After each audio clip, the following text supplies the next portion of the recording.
the balance side of coaching. You have probably 3 coaches: a club coach, a national team coach, and Coach Nazlimov. More than that. And then you're also foil coach. Yeah. So how do you balance them, and who are each of your coaches? Okay, so my coaches from home are Alice Liu. She was like on the Chinese national team. And this is your club coach, right? Yeah. And out of which club do you fence? A couple. When I go home for the summers, I train at CFA, Canadian Fencing Academy, and a bit at TFC, Toronto Fencing. Well, I don't know, Toronto Fencing Center, I think it is. I changed it. So my coaches are Alice Liu and Josh McGuire. I don't know if you've heard of him. He went to the Olympics in 2004 and in 2008. And he started coaching me in my middle school classroom because we didn't have a gym to go to at all, because he's from Hamilton as well. So we asked my school if I could get some fencing lessons there after classes, and they were like, yeah, sure. So he just came and gave me lessons a couple of times a week, either like in the auditorium or in the gym or in one of my classrooms. So I would get lessons with him and lessons with Alice. So when I go home, I still train with both of them. I don't know where I would be without them, because they're some of the best foil coaches in Canada for sure. And then there's the national team coach, Paul Lapsimon, and he is who put our program together. Like, he's the reason women's foil has like so much depth and so many good fencers in Canada compared to how we used to be. And also Mike Peterson, he's the junior national team coach, so he coached me for a couple years when I was a junior until this year. And then here my coaches are Dmitry Romankov, he's the new foil coach at OSU, and of course Vladimir Nazimov, head coach.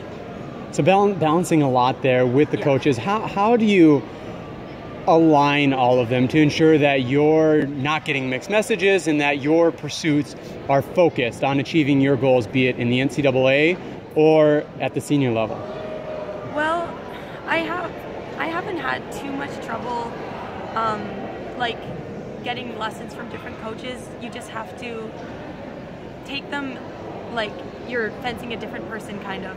Like, just because one coach teaches something one way, it's like you can use this against certain types of fencers or in different circumstances. So you just have to like be able to take what you can from each coach and not like, you have to learn to be flexible in the way that you fence and in the way that you take lessons. So it translates well. If you're adaptable taking a lesson, you're going to be more adaptable fencing. So I've liked having different coaches and different perspectives. You have a wider range of like tricks kind of in your bag, so to say.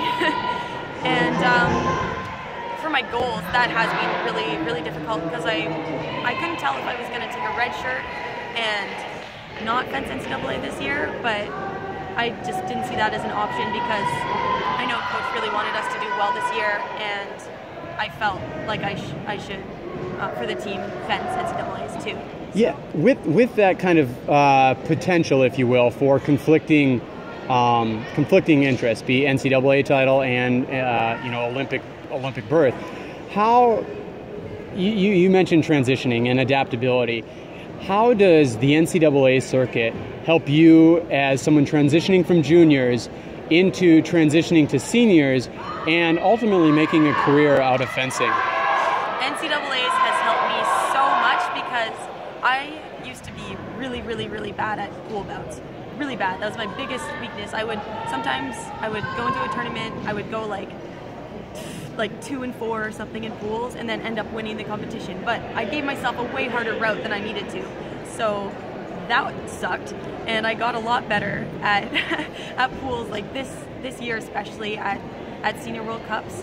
I went directly into pools, I think, or I made the 64s directly based on my pool result, I think 3 or 4 times. So it really, really helped just give me an easier time getting to like a higher result. And I don't know, I just feel a lot more comfortable and confident for sure, and that I can learn faster in the 5 touches. So for your Canadian teammates in all weapons, you think pursuing or advancing their fencing careers in the U.S. is sometimes like a really beneficial thing. I think it can be.